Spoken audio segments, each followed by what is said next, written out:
Good afternoon everyone dear. आज का जो हमारा टॉपिक है वो है यूनिफॉर्म सिविल कोड। और यूनिफॉर्म सिविल कोड है क्या? बेसिकली आपके डीपीएसपी आते हैं, directive principle of state policy आते हैं पार्ट 4 के अंदर, कॉन्स्टिट्यूशन के अंदर, जो बात करता है समान नागरिक संहिता। अब देखो, सबसे पहली चीज है यहाँ पे 3 नेम आए, समान नागरिक संहिता। इन तीनों वर्ड्स को पहले आप समझ लो, है ना। ये जो तीनों वर्ड्स है ना, उसको समझ लो, ये है क्या। समान का मतलब होता है सबको एक जैसा, यूनिफॉर्म। नागरिक का मतलब होता है जितने भी देश के अंदर नागरिक रह रहे हैं, जितने भी देश के अंदर नागरिक रह रहे हैं उन्हीं के लिए एक जैसे रूल्स एंड रेगुलेशन पारित होंगे, चाहे वो मेल हैं, फीमेल हैं, किसी भी धर्म के हैं, किसी भी जाति के हैं, किसी कबीले के हैं, किसी भी कलर के हैं, किसी भी क्रीड के हैं, सबके लिए एक ही रूल पास होगा। ये होता है समान नागरिक संहिता। अब इसमें क्या होगा? समान नागरिक संहिता है क्या, कहां पर आता है, क्या इसका उद्देश्य है, क्या इसके विपक्ष में तर्क हो सकते हैं, क्या इसके पक्ष में तर्क हो सकते हैं, उसके बारे में बात करेंगे। लेकिन आज हम लोग समान नागरिक संहिता की बात कर क्यों रहे हैं? उसका रीजन है, उत्तराखंड सरकार में ये बिल पास हो चुका है। नवंबर के अंदर समान नागरिक संहिता उत्तराखंड के अंदर लागू कर दी जाएगी और उत्तराखंड पहला राज्य बन जाएगा जो कि समान नागरिक संहिता को लागू कर रहा है। कंसेप्ट क्लियर हुआ? तो इसलिए हमें जानना जरूरी है कि समान नागरिक संहिता क्या है, क्या वो उत्तराखंड के अंदर सक्सेसफुल रहेगा, क्या उसके प्रोज होंगे, क्या कॉन्स होंगे, और आपका खुद का मत क्या है समान नागरिक संहिता को लेकर। क्या वो पूरे देश में लागू होना चाहिए या नहीं होना चाहिए? इस पे लगातार बहस होती चली आ रही है। तो हम पहले समझेंगे समान नागरिक संहिता है क्या। किससे समझेंगे? हम लोग समझेंगे आर्टिकल नंबर 44 का सहारा लेकर। अनुच्छेद 44 कहां पर आएगा? डीपीएसपी में आएगा, directive principle of state policy. Part number आता है 4, और पार्ट नंबर 4 किसका है? हमारे संविधान का। हमारे संविधान का पार्ट नंबर 4 है जो बात करता है राज्य के नीति निर्देशक तत्वों के बारे में, और उसके अंदर आर्टिकल नंबर 44 आता है जो जिसके बारे में बात करें, किसके बारे में? समान नागरिक संहिता के बारे में। समझ में आया? इसी को इंग्लिश में कहते हैं यूसीसी या फिर यूनिफॉर्म सिविल कोड। ये क्या बात कर रहा है? यहां पर लगातार ये चर्चा का विषय रहा है, और इसके अंदर बेसिकली मध्य प्रदेश में अपनी एक रैली में इन्होंने बताया, नरेंद्र मोदी जी जो हमारे प्रधानमंत्री हैं, उन्होंने अपने एक रैली के अंदर यूसीसी का पहले जिक्र किया था। उसके बाद इसकी कवायद तेज हो गई और तभी से ये माना जा रहा है कि भारत के अंदर समान नागरिक संहिता को इंप्लीमेंट करना चाहिए। लेकिन विभिन्न धर्मों के लोग अलग अलग हैं, उनकी सोच अलग है, उनके अधिकार अलग है, तो उन अधिकारों को क्या वो छोड़ने के लिए तैयार होंगे? तो उसी चीज को समझाने की कोशिश करेंगे कि यूसीसी किस तरीके से सही है या गलत है, उसे होना चाहिए नहीं होना चाहिए। आप लोग पहले इसे समझोगे और कल इसके ऊपर अपना मत लिख के लेके आएंगे। आप लोग कमेंट बॉक्स में लिख सकते हैं, कमेंट बॉक्स में अपना जो भी रिटर्न है उसको आप पेस्ट कर सकते हैं। यहाँ पर हम बात करें भारत के अंदर, क्योंकि आप ये जानते हैं लैंग्वेज बहुत सारी है, संस्कृति बहुत सारी है, धर्म बहुत सारे हैं, इसलिए समान नागरिक संहिता यानी हर व्यक्ति के लिए एक ही कानून क्या पॉसिबल है? भाई यहाँ पर अलग अलग धर्म है, अलग अलग कबीले हैं, क्या वो लोग सब एक ही कानून को मानेंगे? क्या वो एक ही कानून को मान सकते हैं? तो ये सबसे बड़ी मुश्किल है समान नागरिक संहिता को लेने के लिए। तो इसके बारे में हम इसके अर्थ के बारे में, इसके महत्व के बारे में, इसका विपक्ष और जो विपक्ष है या इसके पक्ष में जो भी तर्क होते हैं उन सब के बारे में हम लोग यहाँ पर स्टार्ट करेंगे। पहली चीज ये है क्या? ये एक कानूनी ढांचा है, हालांकि इसे कानून द्वारा लागू नहीं किया जा सकता है। क्यों? अब ये समान नागरिक में समझ तो आ गया समान नागरिक संहिता क्या है, यानी एक देश एक रूल फॉर ऑल, पूरे देश के लिए एक, वन नेशन वन कोड या वन लॉ फॉर ऑल, सबके लिए एक जैसे कानून लागू करने, क्या वो किए जा सकते हैं? हम बात कर रहे हैं यहाँ पे। अब कानून कैसे? जैसे अगर प्रॉपर्टी के राइट है, उत्तराधिकार का नियम है, गोद लेने के नियम है, आपके तलाक के नियम है, विवाह से रिलेटेड नियम है, हर जगह पर अलग अलग है। जैसे भारत के अंदर अगर हम हिंदू शादी को बोलते हैं तो हिंदू विवाह अधिनियम के तहत हिंदू विवाह किए जाते हैं, जिसको एक संस्कार माना जाता है। और हमारे यहाँ तो संस्कार को 7 जन्मों का बंधन माना जाता है कि भाई शादी हो गई तो उस शादी को आप आगे लेके जाएंगे, क्योंकि संस्कार है, उसमें कोई भी रिटर्न एग्रीमेंट नहीं होता। क्लियर है? लेकिन जब ये रूल बन जाएगा तो इस शादी के लिए आपको पंजीकृत कराना अनिवार्य हो जाएगा, चाहे वो हिंदू है या मुस्लिम है। हिंदुओं के अंदर क्या हुआ? शादी हुई, फेरे हुए, मंगलसूत्र डाला, शादी हो गई, अब आपकी सारी रिस्पॉन्सिबिलिटी शेयर होगी हस्बैंड की और वाइफ की। यह है हिंदू विवाह अधिनियम। यहाँ पर शादी को एक संस्कार माना जाता है। क्या कोई एक पेपर साइन किया जाता है? नहीं। जबकि मुस्लिम विवाह के अंदर, जो मुस्लिम विवाह होता है, शरीयत कानून होता है, उसके तहत ये लोग, जब शादी होती है तो मुस्लिम विवाह में शादी को एक एग्रीमेंट माना जाता है, जिसमें एक एग्रीमेंट बनाया जाता है और उस पर सिग्नेचर होते हैं बेसिकली, जहां पर डॉवर या फिर वहां पर डॉवर की बात की जाती है, मेहर राशि की बात की जाती है। तो मुस्लिम विवाह जहां पर एक एग्रीमेंट की बात कर रहा है, हिंदू विवाह यहां पर एक संस्कार की बात करता है। उत्तराधिकार के नियम हिंदू, मुस्लिम या अलग अलग धर्मों में अलग अलग होते हैं। इसी तरीके से गोद लेने की जो प्रथा होती है वो भी अलग अलग होती है, कि हमारे हिंदू धर्म में अलग कानून होगा, मुस्लिम धर्म में अलग कानून होगा, क्रिश्चियन में अलग कानून होगा। क्या इन सबको एक दायरे में लाया जा सकता है? अगर इन सबको एक ही दायरे में, कि जो भी शादी होगी, जो भी विवाह होगा, जो भी तलाक होगा, जो भी उत्तराधिकार के नियम होंगे, जो भी गोद लेने की प्रथा होगी, जो भी न्यायिक व्यवस्था होगी, उसमें सब लोग एक समान हैं। जैसे हिंदुओं के अंदर अगर हम बात करते हैं, हिंदू धर्म के अंदर अगर हम बात करते हैं, तो प्रॉपर्टी का जो ट्रांजैक्शंस होता है उसमें क्या होगा, हिंदू उत्तराधिकार नियम के तहत होगा। मुस्लिम्स के अंदर किसके तहत होगा, शरीयत कानून के तहत होगा, कि उत्तराधिकार में कौन कौन आएंगे। इसी तरीके से शादी किससे की जा सकती, किससे नहीं की जा सकती, वो दोनों धर्मों में अलग अलग हैं। तो यहाँ पर आपने लगभग हमेशा सुना होगा कि हम जो मुस्लिम लोग हैं वो इस कानून को नहीं मानते हैं। जैसे ट्रिपल तलाक है, ट्रिपल तलाक कानून पास हो चुका है भारत के अंदर, लेकिन अभी भी बहुत सारे ऐसे एरिया है जहां पर ट्रिपल तलाक अभी भी प्रिवेल्ड है। जो अनएजुकेटेड लोग हैं या लेस एजुकेटेड लोग हैं, या जहां पर एक ऐसा सोसाइटी है जो कि बहुत ज्यादा ऑर्थोडॉक्स वाले हैं, वो आज भी ट्रिपल तलाक को मान्यता देते हैं, क्योंकि उन्हें पता ही नहीं है कानून बना हुआ है, उन्हें यही नहीं पता है कानून बना हुआ है ना। तो वो आज भी वहां पर ट्रिपल तलाक को एक्सेप्टेबल कर लेते हैं कि दे दिया तो हो गया। जो लोग एजुकेटेड वर्ग से रिलेटेड है वो इसके खिलाफ आ जाते हैं। तो अब ये क्या, जैसे ट्रिपल तलाक को खत्म किया गया कि तलाक के लिए आपको कानूनी अर्जी देनी पड़ेगी, कानून के तहत ही तलाक लिया जाता है, लेकिन मुस्लिम धर्म में बहुत सारे लोग उसे नहीं मानते हैं ना। तो क्या देश के लिए कानून, इसी तरीके से अलग अलग धर्म, यहाँ पे हम हिंदू मुस्लिम की क्यों बात कर रहे हैं, क्योंकि यहाँ पर पूरा अगर हम भारत की बात करते हैं तो यहाँ पे मेजोरिटी में हिंदू, और जो दूसरा धर्म माना जाता है, वर्ग विशेष माना जाता है, धर्म विशेष, उसको मुस्लिम माना जाता है, जिसके बारे में हम ज्यादा जानते हैं। This is the main reason कि यहाँ पर हम हिंदू मुस्लिम की या एक उत्तराधिकार के नियम को लेकर, विवाह को लेकर, तलाक को लेकर, इन नियमों की हम बात कर रहे हैं, बाकी और कुछ नहीं है। बाकी अलग अलग धर्म, अलग अलग कबीले होते हैं जिनके अपने अपने खुद के रिचुअल्स होते हैं। क्या उन सब व्यक्ति को एक दायरे में लाया जा सकता है? समान नागरिक संहिता इसी के बारे में बात करता है। Concept clear? हम बात करें उनके धर्म, नस्ल, लिंग, जाति के बावजूद इसमें लागू होना। भारतीय समान नागरिक संहिता के अंदर राज्य के नीति निर्देशक सिद्धांतों में शामिल किया गया था। इसका मतलब यह है कि कानूनी रूप से लागू करने ये लोग नहीं है। क्यों? फंडामेंटल राइट का अगर वॉयलेशन होता है तो उसके लिए सीधे सीधे कोर्ट जाया जा सकता है, लेकिन डीपीएसपी को लेकर, राज्य के नीति निर्देशक सिद्धांतों को लेकर डायरेक्टली कोर्ट नहीं जाया जा सकता जब तक कि फंडामेंटल राइट का ब्रीच उनके साथ ना हो रहा हो। इसीलिए इसे कानूनी मान्यता डायरेक्टली नहीं होती है डीपीएसपी को। कंसेप्ट क्लियर हुआ? ये मैं पहले भी आप लोगों, हम लोग जब कर रहे थे डीपीएसपी तो मैं ये सारी चीजें समझा चुकी थी। इसलिए क्या कह रहे हैं, इसलिए ये कह रहे हैं कि कानूनी रूप से लागू करने योग्य नहीं है, नॉन जस्टिसाइबल है। क्या कह रहे हैं इसे? नॉन जस्टिसाइबल है। समान नागरिक संहिता आर्टिकल 44 के अंतर्गत आता है, जो राज्य के नीति निर्देशक सिद्धांतों को संदर्भित करता है। और यहां पर कहा गया है कि राज्य भारतीय सीमा के भीतर अपने नागरिकों को कानूनों का एक एकीकृत सेट प्रदान करने का कार्य करेगा। इसका मतलब क्या है?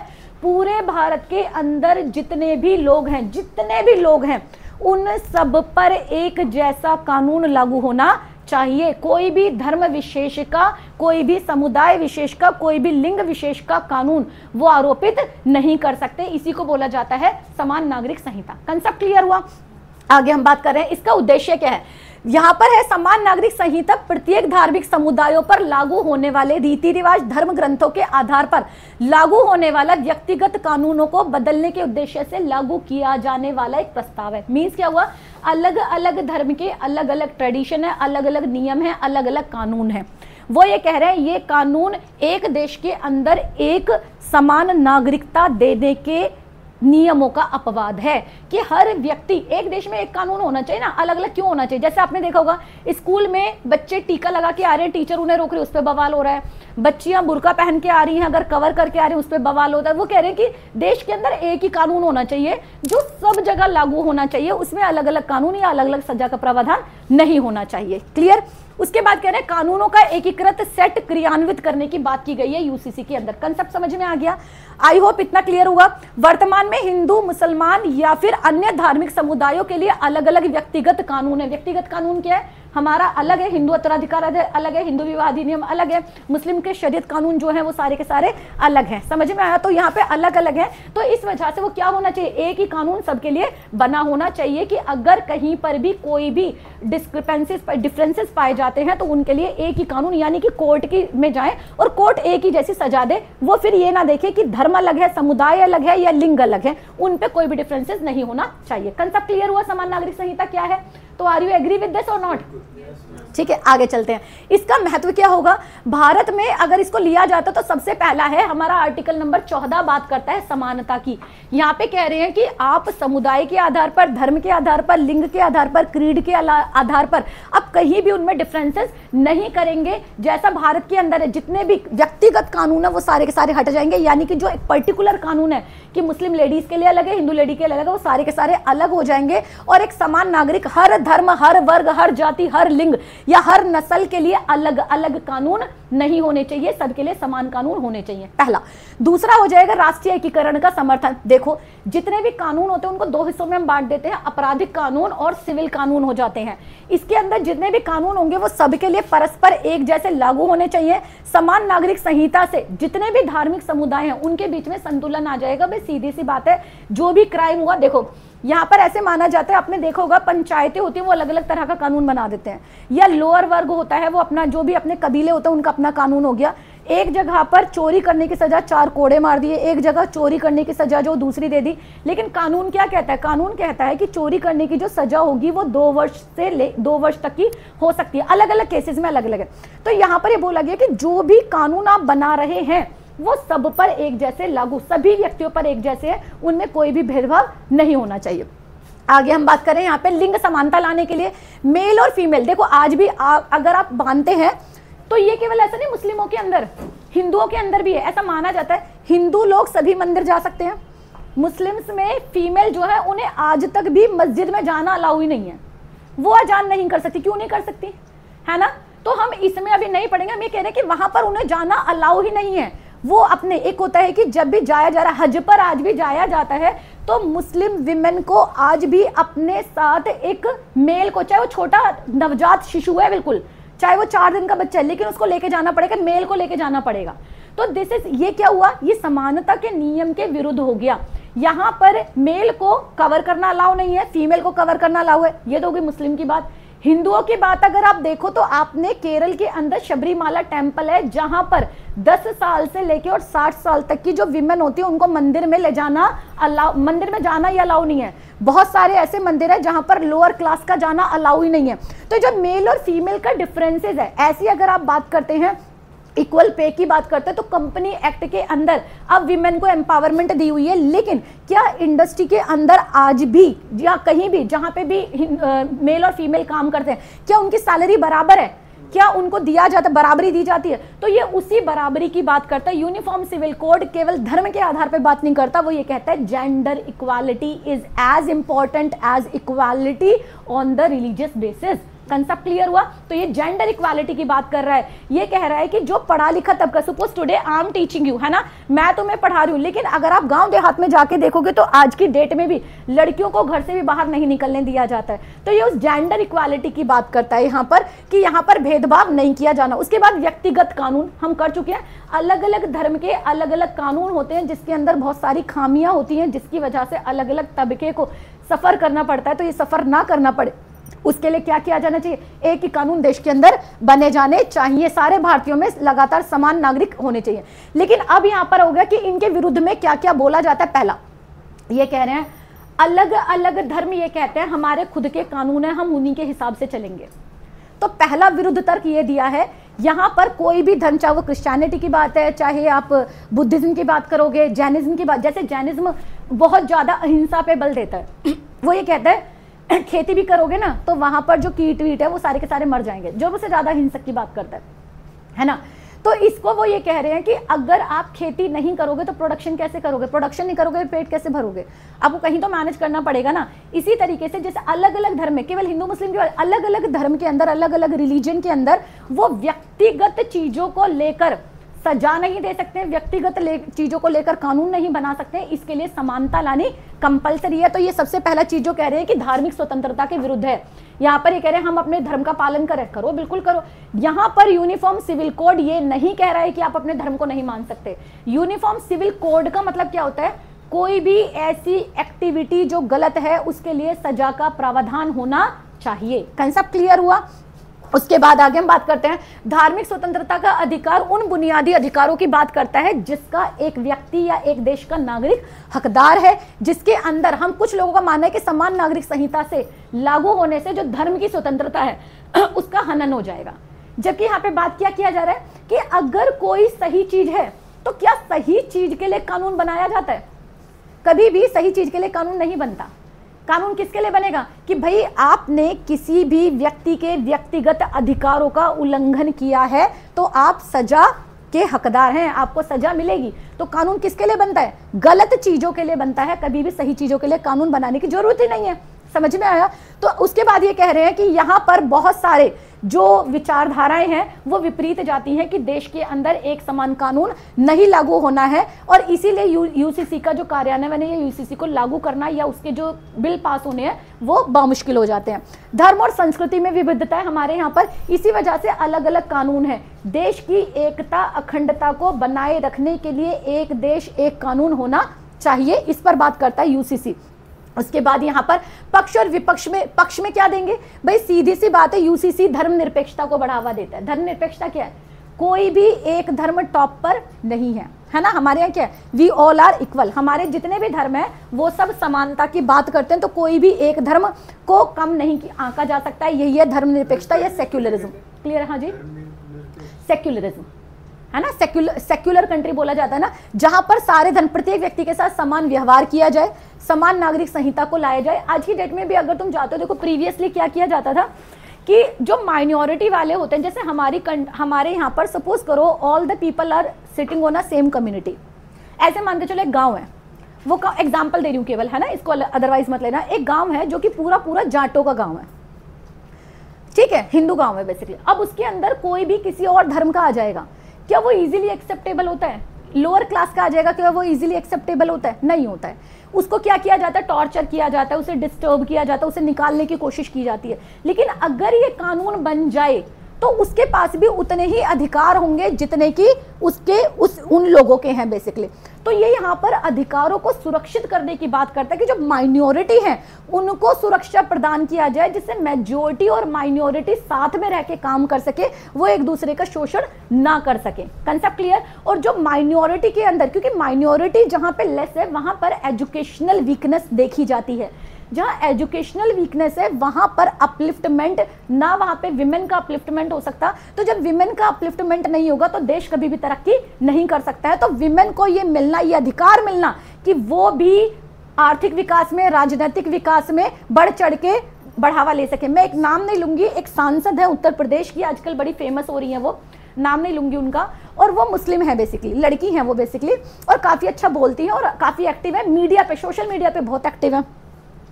One of my friend was here and उन्होंने मुझे बोला कि तुम्हें तो जरूरत नहीं है, तुम पढ़ाओ केवल, और तुम्हें सोशल मीडिया पे आने की जरूरत नहीं है। सोशल मीडिया पर आकर तो अपना वो दिखाना, अपने आप को प्रेजेंट करना चाहिए। जो मैं वीडियो बनाती हूँ, शॉर्ट वीडियोस बनाती हूँ, उनकी बात हो रही थी कि आपको ये करने की जरूरत नहीं है, पढ़ाओ, पढ़ने से चीज़ें हो जाएंगी, अच्छी हो जाएंगी, सारी चीज़ें अच्छे से चलती हैं। जबकि वो उसी कम्युनिटी से हैं, वो दोनों मुस्लिम कम्युनिटीज से थे वो, जिन्होंने मुझे बोला कि आपको ये चीज़ें करने की जरूरत नहीं है, ये दिखावा करना, चीज़ें करना। वो ही व्यक्ति 2 दिन बाद उस सांसद की बात कर रहे थे मेरे सामने कि वो सांसद इतना अच्छा काम कर रही है, ये कर रही है, वो कर रही है। मैंने कहा आप सांसद से पर्सनली मिले? वो कह रहे नहीं। सांसद को कितना जानते हो? कह रहे बस थोड़ा बहुत ही जानते। मैंने कैसे जानते हो? कैसे जानते हो अच्छा काम करे? सोशल मीडिया के थ्रू ना।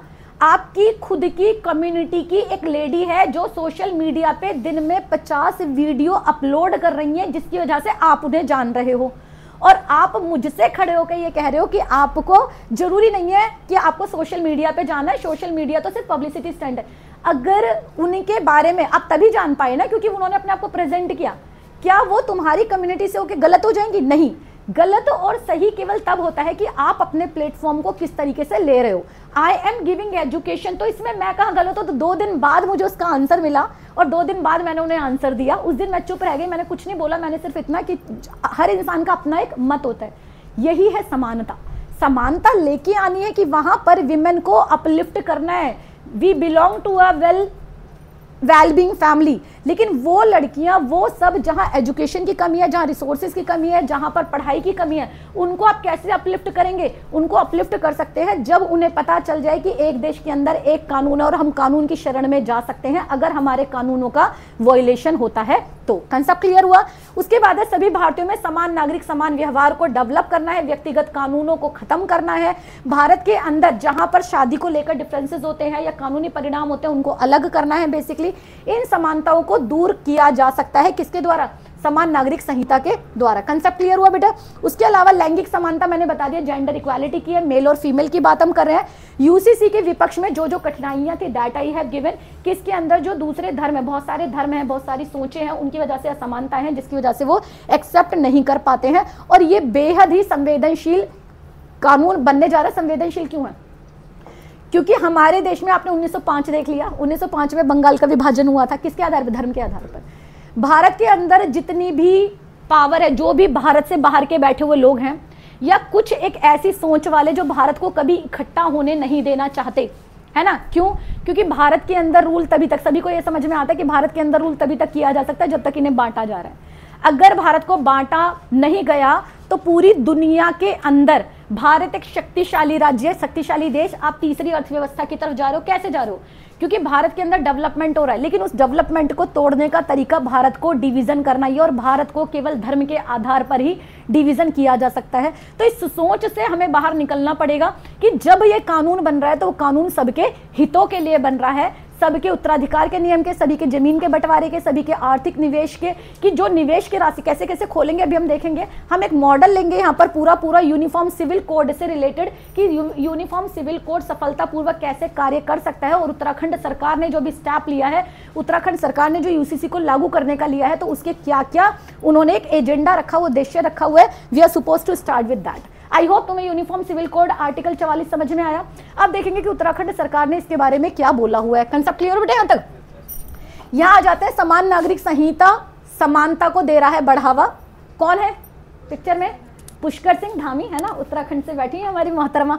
ठीक है, तो ये पुष्कर सिंह धामी है, यहाँ के सीएम है और मोदी जी है साथ में। उसके साथ सीधे सीधे सबसे पहली चीज ये कह रहे हैं कि इन्होंने यहाँ पर उत्तराखंड सरकार ने यहाँ पर समान नागरिक संहिता को लागू करने की बात की गई है, उसका प्रयास किया है। बेसिकली प्रयास के अंदर अगर हम बात करेंगे तो सबसे पहली बात आती है कि सभी धर्मों के लोगों के विवाह तलाक, जो हम पढ़ के हैं ना यूसीसी में, सेम चीज है कि हम यहाँ पे बात करें कि जो भी समान नागरिक संहिता में तलाक हो जाएगा, भूमि हो जाएगा, संपत्ति हो जाएगा, उनको अधिकार होंगे, उनको समानता देने की बात की जा रही है। फटा तो नहीं है बहुत ज्यादा?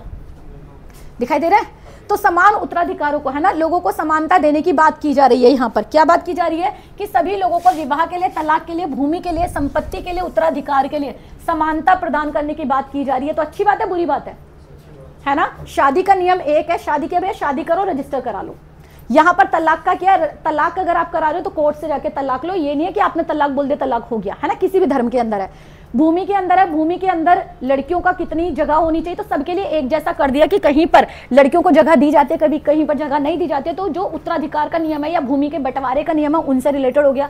कहीं पर कौन कौन भूमि खरीद सकता है, कौन नहीं खरीद सकता, उसके लिए नियम बनाना। और उत्तराधिकार का है कि आप अपनी प्रॉपर्टी को किसी ट्रांसफर करो तो अलग अलग धर्म में अलग अलग रूल बनाए हुए हैं। कह रहे नहीं पूरे देश में क्या होना चाहिए, एक ही रूल होने चाहिए। इसी के लिए यहाँ पर हिमालय राज्य के अंदर, उत्तराखंड के अंदर क्या किया जा रहा है, यहाँ पर समान नागरिक संहिता को लाने का प्रयास शुरू किया गया है। यूसीसी की घोषणा की गई है। यहाँ पर 9 नवंबर उत्तराखंड का स्थापना दिवस है। क्लियर? उत्तराखंड का जो भी पेपर देने वाले हैं यहाँ पर इंपॉर्टेंट हो जाता है। उत्तराखंड की स्वतंत्रता के बाद यूसीसी लागू करने वाला देश का पहला राज्य बनने की राह पर है। तो आपसे क्वेश्चन पूछा जाएगा, यूसीसी लागू करने वाला पहला राज्य कौन सा होगा? उत्तराखंड सरकार होगा। सामाजिक सद्भाव को बढ़ाने के लिए, लैंगिक न्याय को देने के लिए है, महिलाओं को सशक्त बनाने के लिए आर्टिकल 44 के प्रावधानों को लिया गया है। अब यहाँ पर ये सारी चीजें समान नागरिक संहिता को मैंने बताया हुआ है। तो यहाँ पर सीधे कि जो कानून बनाया जाएगा, समान नागरिक संहिता को अपनाकर कानूनी प्रणाली को और भी ज्यादा व्यवस्थित किया जाएगा। ये कोशिश की जा रही है कि जितने भी समान नागरिक है, जितने भी नागरिक हैं उत्तराखंड के, वो सब इसी के अधीन में आ जाए। सबको समावेशी का मतलब क्या? सब एक कानून के अंतर्गत आ जाएं। सबको समानतापूर्ण समाज दिया जाए, सबके लिए एक कानून लागू कर दिया जाए। यहां पर जो विधेयक है, जो विधेयक दिया गया था वो कब कब पेश किया गया था? 6 फरवरी को विधानसभा, राज्य विधानसभा में पेश किया गया था। विधानसभा कौन सी है? स्टेट असेंबली है ना, उत्तराखंड की स्टेट असेंबली। और 7 फरवरी को उत्तराखंड विधानसभा के विशेष सत्र के दौरान इसे पास कर दिया गया था। 9 सदस्यीय पैनल ने 10 फरवरी को यहां पर मसौदा तैयार किया। उत्तराखंड के राज्यपाल गुरमीत सिंह ने राज्य सरकार को भेजे गए विधेयक को राष्ट्रपति द्रौपदी मुर्मू के पास मंजूरी के लिए भेजा, जिसे 11 मार्च को मंजूरी दे दी गई है। Concept clear? यानी कि ये मसौदा पूरी तरीके से एसेंट मिल गया ना वहां पर, इसे लागू कर दिया। अब ये सोचने वाली बात है कि आखिर एजेंडा है स्टेट का, उसे राष्ट्रपति के पास क्यों भेजा गया? क्योंकि समान नागरिक संहिता अलग अलग धर्मों से रिलेटेड है, कोई भी मतभेद इसमें ना हो, इसलिए सरकार किसका विषय बन जाता है? ये सेंट्रल गवर्नमेंट के विचार का विषय बन जाता है। ऐसे में उत्तराखंड सरकार यूसीसी को लागू करने वाला पहला राज्य बन गया है। इसे ऐतिहासिक दिन घोषित किया गया और राज्य सरकार की राज्य स्थापना दिवस 9 नवंबर को यूसीसी को लागू कर दिया जाएगा। यूसीसी बिल पास हो चुका है, लागू कर दिया जाएगा उत्तराखंड के अंदर। यानी जो भी जमीन खरीदने का है, तलाक का है, शादी का, जो भी रूल्स एंड रेगुलेशन उत्तराखंड में होंगे, सबके लिए क्या होंगे? समान होंगे, किसी भी धर्म या किसी भी लिंग के आधार पर नहीं तय होंगे। महिलाओं और बच्चों को समान अधिकार सुनिश्चित करना, यहाँ पर ये इनका मेन है कि जो भी मेल और फीमेल में डिफरेंसेस किए जा रहे थे, अब वो नहीं किए जा सकते। चाहे वो भ्रूण हत्या से रिलेटेड है, एजुकेशन से रिलेटेड है, उनको रिसोर्सेज से देने से है, पढ़ाई से रिलेटेड है, कहीं भी डिफरेंसेस नहीं किया जाएगा। महिलाओं को उनकी धर्म की परवाह किए बिना संपत्ति और विरासत में समान अधिकार दिया जाएगा। पहले रूल क्या थे? अलग अलग बताया था मैंने, धर्मों में पहले अलग अलग रूल थे, उत्तराधिकार का नियम अलग है, विवाह का नियम अलग है, संपत्ति का नियम अलग है। लेकिन अब क्या होगा? सबके लिए एक जैसे नियम बन जाएंगे। यूसीसी के अंदर गोद लेने वाले जो मानक थे वो भी एक जैसे कर दिए जाएंगे।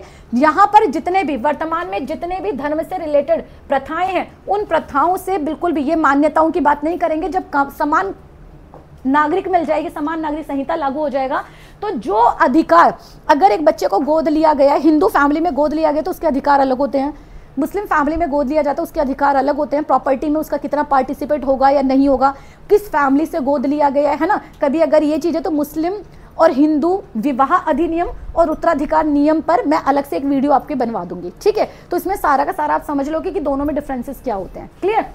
उसके बाद जैसे मैं इस्लाम पढ़ाती हूँ ना, तो बहुत सारे बच्चे हैं जो मुस्लिम, जब मैंने पहले पढ़ाया था तो उसकी वीडियो नहीं रिकॉर्ड हो पाई थी एट दैट टाइम, क्योंकि हमारे पास नहीं था पैनल उस समय। तो जब पढ़ाया तो वो कह रहे मैम आपको इतना सारा कैसे पता है? पता तब होता है बेटा जब आप पता करना चाहते हो, है ना। If you want to understand yourself the thing, तो आपको चीज़ें समझ में आएंगी। उसकी प्रोज ले लो, कॉन्स को छोड़ दो। जिस भी, जैसे हम करते हैं ना कि जो अच्छाई है उनको ले लो, ऐसा नहीं कि इस्लाम के अंदर अच्छाई नहीं, बहुत सारी अच्छाई हैं। तो किसी दिन जब मैं पढ़ाऊंगी तो आपको सारी चीज़ें समझाऊंगी आगे आगे। उसके बाद ये समान नागरिक संहिता हो गया यहाँ पर। इससे किसी भी पारिवारिक पृष्ठभूमि से आते हैं, अगर उन्हें गोद लिया गया है तो उनके अधिकार क्या होंगे। सामाजिक सद्भाव को बढ़ावा देगा। उत्तराखंड के अंदर बहुत सारे जातीय धार्मिक समुदाय हैं, इन समुदाय के अंदर एकीकृत समाज को बढ़ावा मिलेगा, क्योंकि सबके लिए रूल्स एंड रेगुलेशन एक हो जाएंगे। आगे बात करें कानूनी व्यवस्था को, सबसे इंपॉर्टेंट पार्ट है ये, और डिटेल में भी आएगा कि कानूनी व्यवस्था को ये सरल हो जाएगा कैसे। देखो, जितने भी प्रॉपर्टी के मामले हैं, जितने उत्तराधिकार के मामले हैं, वो सारे के सारे कहाँ जाएंगे? कोर्ट में जाएंगे। अब कोर्ट में वो ये हवाला नहीं दे सकते हैं यहाँ पर कि हमें जो तलाक दिया गया वो इस कानून के तहत था, या हमें प्रॉपर्टी नहीं दी गई इस कानून के तहत नहीं है, या मेहर की राशि वाली थी इस कानून के तहत नहीं। वो ये कह रहे हैं ईच एंड एवरीथिंग, चाहे वो शादी से रिलेटेड है, उत्तराधिकार से रिलेटेड है, या प्रॉपर्टी के ट्रांसफर से रिलेटेड, वो सारे के सारे रूल्स एंड रेगुलेशन क्या होंगे? जो रूल्स एंड रेगुलेशन उत्तराखंड सरकार के नागरिक आपके यूसीसी के तहत नागरिक समानता संहिता के तहत किए जा रहे हैं वही माने जाएंगे। एक क्लास पूरी की पूरी लूंगी मैं उत्तराखंड का, ये पूरा हो जाए, क्योंकि एक क्लास में नहीं जाएगा, 2-3 क्लासेस में जाएगा। तो सारे जितने भी सेक्शन है उत्तराखंड के, यूसीसी क्योंकि उत्तराखंड में लागू हो रहा है, तो उसका जो पूरा मसौदा बना है वो मैं तुम्हें सारा एक्सप्लेन करूंगी, लेकिन उसके लिए 2 से 3 क्लास लगेंगी, क्योंकि लंबा है वो थोड़ा सा।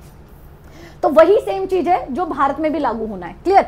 उसके बाद है आर्थिक लाभ क्या मिलेगा। देखो, आर्थिक लाभ में जब आप महिलाओं को सुरक्षित कर रहे हैं, जब आप जेंडर इक्वालिटी को सुरक्षित कर रहे हैं, जब आप एक जगह दे रहे हैं, वहां पर हिंदुओं के लिए भी उतनी जगह है जितनी मुस्लिम के लिए होगी।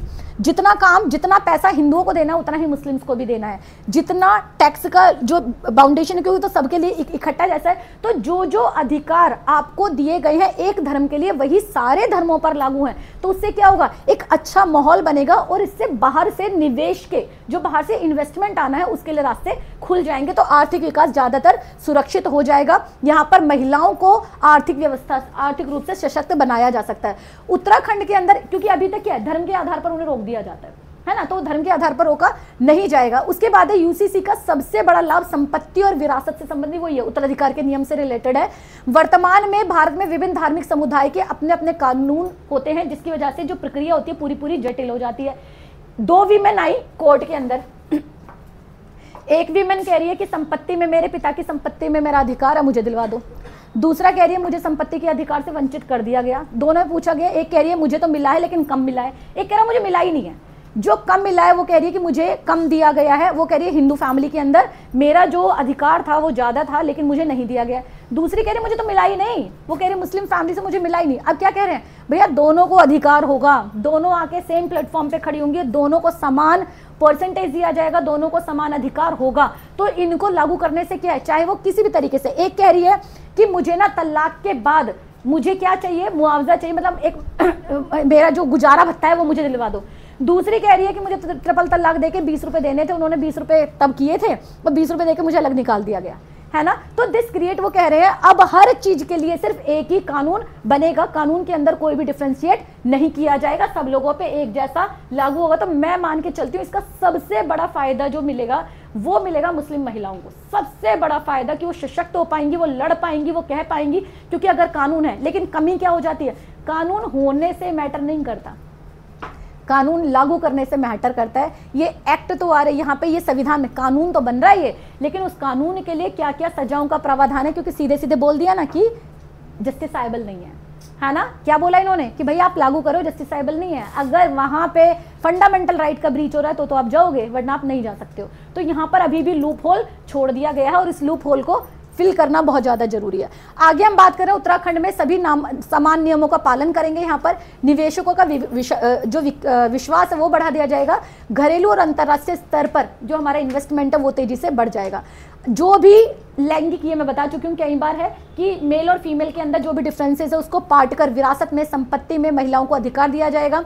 इसके अंदर जो भी समान अधिकार दिए जाएंगे, इससे उनकी ऐतिहासिक पृष्ठभूमि में सुधार करके उनकी जो एक महिलाओं को सशक्त बनाया जाएगा, जिससे उनकी घरेलू आय, यानी कि देखो एक सपोज करो हमारी फैमिली है, हमारी फैमिली के अंदर सपोज करो 2 लोग हैं, 2 मेल हैं कमाने वाले, 2 फीमेल हैं कमाने वाली, लेकिन मेल जो है वो कमा रहे हैं, सपोज करो 50,000 रुपये कमा रही है और फीमेल कुछ नहीं कमा रही। अगर फीमेल 20,000 भी कमाती है ना, तो भी उस घर की तरक्की होगी कि नहीं होगी। इसी को सशक्त करना किया जा रहा है कि फीमेल को भी एम्पावरमेंट दिया जाए, फीमेल को कंट्रोल करके नहीं रखा जाए धर्म के नाम पर या किसी प्रथा के नाम पर, उन्हें कंट्रोल करके उनके अंदर अगर पावर है तो दिया जाए, है ना। वन ऑफ द फैमिली में किसी से मिली थी, अभी एक फैमिली थी मुस्लिम फैमिली, उसके अंदर जो लड़के उनको गवर्नमेंट जॉब के लिए दिया जा रहा है। करो भैया मेहनत, बहुत मेहनत करो, चीजें करो, जितना पैसा लेना वो लगाओ, तुम्हें कुछ करने की जरूरत नहीं, खाओ पियो, तैयारी करो।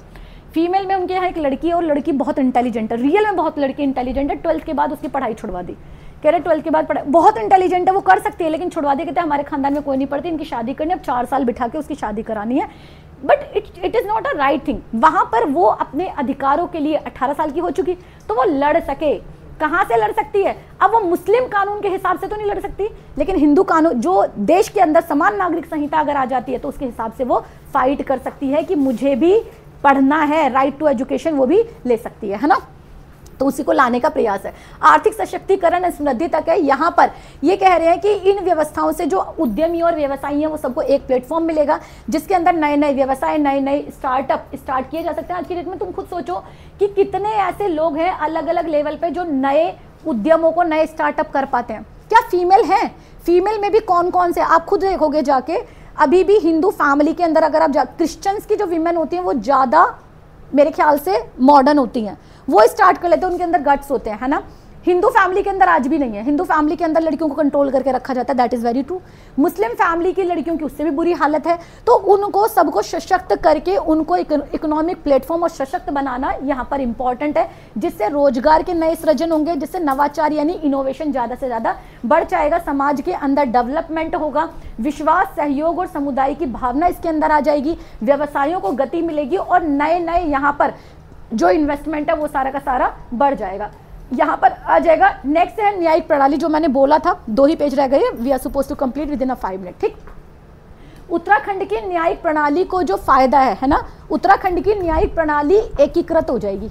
बताया ना, अलग अलग धर्म के अलग अलग जो नियम है वो खत्म हो जाएंगे और यहाँ पर जैसी यूसीसी लग जाएगी, सबसे पहले कानूनी प्रक्रिया का सरलीकरण। क्यों?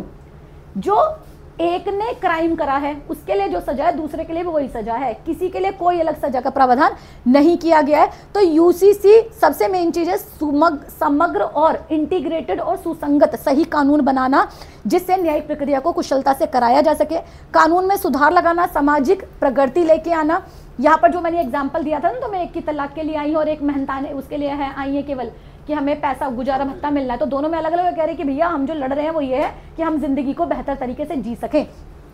यहाँ पर व्यक्तिगत कानून क्यों अलग अलग, व्यक्तिगत कानूनों को लेकर अलग अलग उन्हें एक्सप्लेन करने की जरूरत नहीं पड़ेगी, है ना। क्या कानून आ गया, दे तो दिया, एक फीमेल ने क्या किया, केस कर दिया, केस करने के बाद वो ये कह रही है कि मुझे जो है वो इस तरीके, तलाक का भी छोड़ दो, यहाँ पर है प्रॉपर्टी में अधिकार का लेगा। अब यहाँ पर जो वकील खड़ा हुआ उसने बोला हमारे कानून के अंदर तो ऐसा है ही नहीं, कुछ भी हम नहीं देंगे।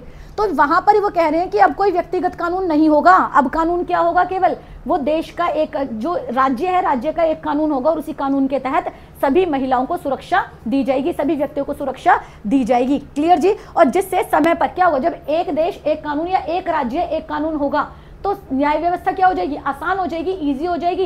एक क्राइम के लिए एक सजा, उसको ढूंढने की जरूरत नहीं है कि उनके धर्म में क्या बोला हुआ है। Concept clear. उसके बाद उदाहरण के लिए एग्जांपल इन्होंने लिया, उत्तराधिकार और संपत्ति के अधिकारों का विवाद, जिसके अंदर व्यक्तिगत कानून व्याख्याएं बहुत जटिल होती हैं, इससे न्याय मिलना बहुत डिले हो जाता है, क्योंकि पहले वो अपना कानून देखेंगे, फिर उनके धर्म का कानून देखेंगे, धर्म क्या कहता है, फिर उस कानून पे जिरह होगी। अब एक ही कानून बना दिया जिससे कानून की जो व्यवस्थाएं हैं वो इजी हो जाएंगी। क्लियर जी। उसी के साथ साथ यहाँ पर बहुत सारे इन्होंने बोला है कि सिंपल माता पिता के अधिकार, लिव इन रिलेशनशिप में बहुत इंपॉर्टेंट बोला है, जो लोग लिव इन रिलेशनशिप में रहते हैं और उनके यहाँ बच्चा पैदा हो गया, अब उस बच्चे को कौन पालेगा, क्योंकि शादी तो हुई नहीं। अब उसके लिए उन बच्चों के लिए क्या अधिकार होंगे, किसके अंदर, संपत्ति के अंदर।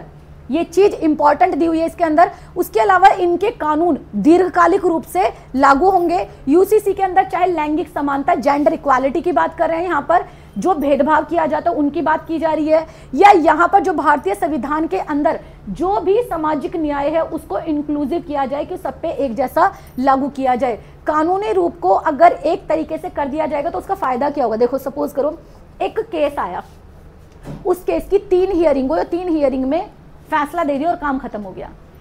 ठीक है, वही केस आया एक अलग धर्म से और उन्होंने बोला, धर्म के नाम पर बोला कि ये पर्टिकुलर हमारे धर्म में है ही नहीं। अब पहले जाके उसकी व्याख्या होगी, बार बार तर्क दिए जाएंगे, उनकी जो भी उनका कानून दिया गया है वो कानून एक्सप्लेन होगा और हियरिंग हो गई, इसकी 2 साल की खिंच गई। तो विच इज बेटर, खर्चा कहाँ ज्यादा होगा, खर्चा ज्यादा होगा जो 2 साल हियरिंग चली है। जो केस करने के लिए आ भी रहे हैं, जो केस करने के लिए, चाहे वो किसी भी नियम के तहत केस करने के लिए आते हैं, वो ज्यादातर केस क्यों नहीं करते, उसका रीजन है लंबित मामले, कि वो इतना लंबा हो जाएगा कि वो व्यक्ति लड़ते लड़ते मर जाता है, केस लड़ते लड़ते मर जाएगा, लेकिन उसका फैसला नहीं हो पाता है। तो इससे क्या होगा, मामलों का जल्दी से निपटारा हो जाएगा कि जिस तरह के क्राइम कहीं भी हुए हैं तो पूरे राज्य के अंदर क्या हुआ, एक ही कानून बना दिया, उसी कानून के तहत उन मामलों का निपटारा कर दिया जाएगा। ठीक है, तो एक तरीके से इंपॉर्टेंट हो गया। यूसीसी का क्या क्या उद्देश्य है, बहुत इंपॉर्टेंट पॉइंट है ना, थोड़ा सा देख लेते हैं। पहली चीज आ जाती है समाज के कमजोर, गरीब, संवेदनशील वर्ग को सुरक्षा और सशक्तिकरण देना। दूसरा आ जाएगा हर वर्ग की महिलाओं, बच्चों, युवाओं और बुजुर्गों का विकास करना और मुख्य धारा से जोड़ना कि वो लोग सब अपने कानून के प्रति सशक्त। भाई सीधी सी बात है, मैं हिंदू धर्म से हूं अगर, तो पहला तो मुझे हिंदू धर्म के कानून पता करने पड़ेंगे, फिर मैं जाके पता करूं, एक तो हिंदू विवाह अधिनियम पढ़ूं, फिर मैं जाके पढ़ूं यूसीसी क्या है, फिर मैं जाके पढ़ूं हिंदू की जो अलग अलग शादियों के लिए क्या क्या चीजें सरकार ने दी हुई है, मैं उसको जाके आईपीसी की धाराएं सारी की सारी पढ़ूं। It is far more better कि मैं अलग अलग धर्म से रिलेटेड पढ़ूं, it is far more better कि मैं एक ही पढ़ लूं ना। है ना, एक ही के तहत मैं उन चीज़ों को चला लूँ या एक ही चीज़ को कर लूँ। तो it is a good step. एक माना जाता है कि उत्तराखंड सरकार का एक बहुत बड़ा बोल्ड स्टेप है, जिसके अंदर एक राज्य एक कानून व्यवस्था सबके लिए लागू कर दी जाएगी। उसके बाद है एक समान कानून को माध्यम से एकता, अखंडता और राष्ट्रवाद को यूनिटी होगी, इंटीग्रिटी होगी और नेशनलिज्म की फीलिंग सबके अंदर आ जाएगी। विवाह की आयु को बढ़ाकर बेटियों और बेटों को उच्च शिक्षा के लिए प्रोत्साहन, अभी 21 ईयर्स का कहा जा रहा है ना। उसके बाद है वर्षों से चली आ रही जो भी कुरीतियां हैं उनको खत्म करके समृद्ध समाज की तरफ जाना। सभी समुदाय के लोगों को बराबर अधिकार, बेटा बेटी पुरुष महिलाओं के बीच में समान अधिकार देकर इस कुरीतियों को जड़ से, भेदभाव को जड़ से खत्म करना। प्रदेश के अंदर प्रगति में पति पत्नी को समान अधिकार देने की बात करते हैं। यहां पर जो इंपॉर्टेंट चीज दी गई है वो क्या दी गई है, अनुसूचित जनजातियों पर यूसीसी लागू नहीं होगा। अनुसूचित जनजाति कौन है बेटा, ट्राइबल जो है, एक कहता है एससी, एक है एसटी। ये एसटी की बात कर रहे हैं बेसिकली, एससी की बात नहीं करें। एससी जो होते हैं वो अर्बन एरियाज में, टाउन्स में, ग्राम में रहते हैं, जबकि एसटी जो होते हैं वो ट्राइबल एरिया होते हैं जो अभी तक भी मुख्य धारा में उन्हें नहीं लाया जा सकता। उनके अपने ट्रेडिशंस होते हैं, उनके अपने कल्चर्स होते हैं। तुम चले जाओ अंडमान निकोबार में, वो लोग अंडमान निकोबार में जो द्वीप बना हुआ है वहां पर किसी भी बाहर के व्यक्ति को वो एलियन मानते हैं। अगर वहां से तुम गुजर भी गए बिना परमिशन के, बिना बताए, तो वो जान से मार देंगे। तो दैट ऐसी हैं आज भी जनजातियां जो बाहर के लोगों का इंटरफेरेंस नहीं बर्दाश्त करती। झारखंड के अंदर है, मध्य प्रदेश के अंदर है, छत्तीसगढ़ के अंदर है, आप ऐसा थोड़ा छोटा उड़ीसा के अंदर है, आपके अंडमान निकोबार है, लक्षद्वीप है। तो सारी जनजातियों को यूसीसी से अलग रखा हुआ है, चाहे वो उत्तराखंड की बात होती है। समझ में आ गया क्यों रखा हुआ है? क्योंकि उनके विशिष्ट सांस्कृतिक परंपराओं के संरक्षण को, महत्व को पहचानते हुए एक सम्मानजनक दृष्टिकोण है। क्यों? क्योंकि वो अभी मेन स्ट्रीम में है ही नहीं। उन्हें पहले एजुकेटेड बनाया जाएगा, उन्हें समझा, उन्हें यूसीसी का मतलब आना नहीं है, उन्हें यूसीसी समझ में नहीं आना है। स्कूल कॉलेजेस में वो जा नहीं रहे हैं, मेन लोगों से वो एसोसिएट नहीं है, तो वो कैसे समझ पाएंगे कि लागू क्या किया गया है? इसी वजह से उनको क्या किया गया, इससे अलग रखा गया। लिव इन रिलेशनशिप में जो बच्चे होंगे उनको वैधता दी जाएगी। बच्चा वो जाएगा कौन, उसकी किसकी रिस्पॉन्सिबिलिटी है? उनको वैधता दी जाएगी, जिससे सभी बच्चों की भलाई, पढ़ाई लिखाई, उनके अधिकारों को सुरक्षित रखा सके। संपत्ति का अधिकार हम कई बार कर चुके हैं, बेटे बेटी सबको समान अधिकार देना है यहाँ पे। इससे निश्चित हो जाएगा कि उत्तराधिकार कानून निष्पक्ष और गैर भेदभाव पूर्ण जहां पर भी होता है, यहाँ पर महिलाओं को पुरुषों के भांति ही अधिकार दिया जा सके। विवाह की समान आयु लड़कों के लिए 21 वर्ष और लड़कियों के लिए 18 वर्ष है।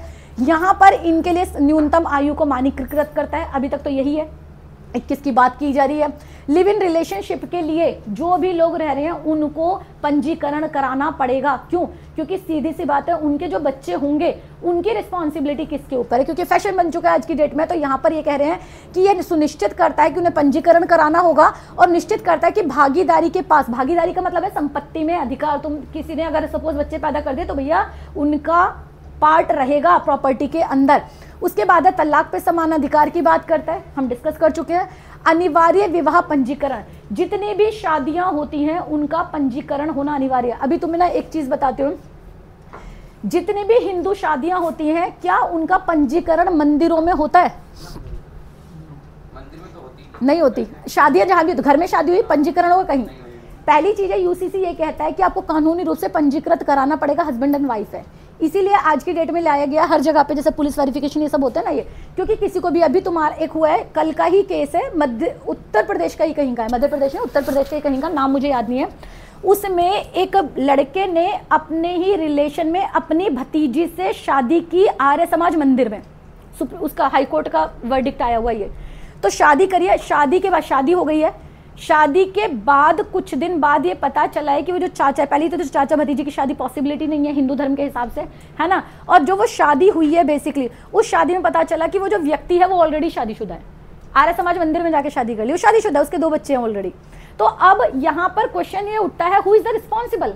रिस्पॉन्सिबल डाली गई है आर्य समाज मंदिर में। यहाँ पर कोर्ट ये कहता है कि आर्य समाज मंदिर के अंदर भी अगर कोई शादी हो रही है तो जो मेल और फीमेल आए हुए हैं उनका पूरा बैकग्राउंड निकालना, उनके यहाँ पर, क्योंकि उस समय पर भी आपको क्या चाहिए, उस समय पर भी चाहे आप रजिस्टर्ड मैरिज करते हैं, चाहे आप आर्य समाज मंदिर में, तो वहां पर जो चश्मदीद होते हैं उनको लाना होता है, 2 एटलीस्ट चाहिए। उनका बैकग्राउंड, उनके पेपर आपके पास होने चाहिए कि वो जो चश्मदीद लेके आए हैं वो खरीद के ना लाए गए हों, वो परिवार के मेंबर होने चाहिए। उन परिवारों की हिस्ट्री आपको निकालनी पड़ेगी जिससे इन व्यवस्थाओं को रोका जा सके। Concept clear? क्या हाँ, तो तुम्हें क्या करनी है, तुम्हें आर्य समाज मंदिर में जाके शादी करनी है, तो ये जिम्मेदारी किसके ऊपर छोड़ी है? ये जो आर्य समाज मंदिर में ना जाके शादियां हो जाती हैं, तो इसके लिए बोला क्या ये कदम गलत है? नहीं, यहाँ पर क्या है, समान नागरिक संहिता को यही चीज बोला गया है ना। शंकर क्लास भी चल रही है ना, तो समान नागरिक संहिता के अंदर हम किसकी बात कर रहे हैं? वो इसी की बात करें कि जो भी शादियां हो रही हैं वो लिखी जाएं। जैसे अगर मुस्लिम समाज में जितनी भी जो एग्रीमेंट होता है वो सारा कहाँ जाता है? उस जगह की मस्जिद में जाता है, वहां लिखा जाता है कि किस मेल की किस फीमेल से शादी हुई है, वो किस फैमिली से है, जिससे सारी इंफॉर्मेशन उनकी रखी जा सके, ये होता है। तो क्या ये गलत है मुस्लिम समाज के अंदर? अच्छी बात है भाई, कम से कम प्रोटेक्शन दिया जा रहा है लड़की को भी, लड़के को भी, परिवार को, कि हमारे जानकारी है इस बारे में कि कौन सी। तो क्या हिंदू धर्म में ये नहीं होना चाहिए? बिल्कुल होना चाहिए, जिससे कि बच्चियों को क्यों आज की डेट में गलत तरीके से, तुमने देखा ना लुटेरी दुल्हन भी है ना, तो उनसे बचाया जा सके, लड़कों को भी बचाया जाना चाहिए था, तो लड़के लड़कियों को वो बचाया जा सके कि शादी किस तरीके से की जा रही है और उनका बैकग्राउंड क्या है ये पता होना चाहिए। कंसेप्ट क्लियर हुआ? सभी धर्म और समुदायों में सभी महिलाओं को समानता देना, धर्म आधारित भेदभाव को मिटाना ही यूसीसी का उद्देश्य है। आई होप सभी को यूसीसी अच्छे से समझ में आ गया होगा। कोई डाउट किसी को? क्लियरिटी है सारी? अब ये बताइए यूसीसी अच्छा है कि बुरा है अपने तरफ? यूसीसी के अब तुम्हें क्या करना है ना? First thing is there, you are suppose to write down, सब एक पेज पर, एक पेपर पे लिख के लाएंगे एटलीस्ट 200 वर्ड्स के अंदर यूसीसी के प्रोज और कॉन्स लिखने हैं। आपने अभी पक्ष देखा है ना, तो उसका विपक्ष भी तो तैयार है, तो वो विपक्ष भी आपको भारत के अंदर अगर अच्छा है, तुम लोग सारे अच्छा कर रहे हो तो अच्छा होगा, तो लागू हो जाना चाहिए, लागू हो जाना चाहिए। क्यों यूसीसी लागू नहीं है? यूसीसी के समर्थन में आपको उतरना है या यूसीसी के विपक्ष में? क्यों यूसीसी भारत में? आप बताओ ना, आप सारे कह रहे हो कि अच्छा है, तो अब ये बताओ फिर यूसीसी को लागू क्यों नहीं किया जा रहा है? अगर अच्छा है तो, है ना, भारत के अंदर भी लागू होना चाहिए। उसके लिए सोचो, विचार करो और किस तरीके से भारत के अंदर यूसीसी लाया जा सकता है, किस तरीके से हर संप्रदाय को इसमें लाया जा सकता है। क्या जो आपका ट्राइबल ग्रुप को बाहर रखा गया यूसीसी से वो गलत है या सही है? तो भारत के नागरिक, तो क्या वो यूसीसी के अंदर नहीं आने चाहिए?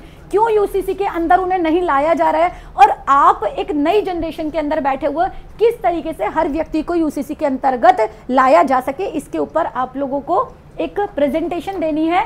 कल सब लोग लिख के लाएंगे और सब लोग यहाँ पर आकर बोलेंगे भी, ठीक है जी। 3-3 मिनट की एक प्रेजेंटेशन होनी है सबकी। कंसेप्ट क्लियर जी? क्लियर है? Thank you so much all, बने रहिए प्रज्ञा इस एकेडमी के साथ।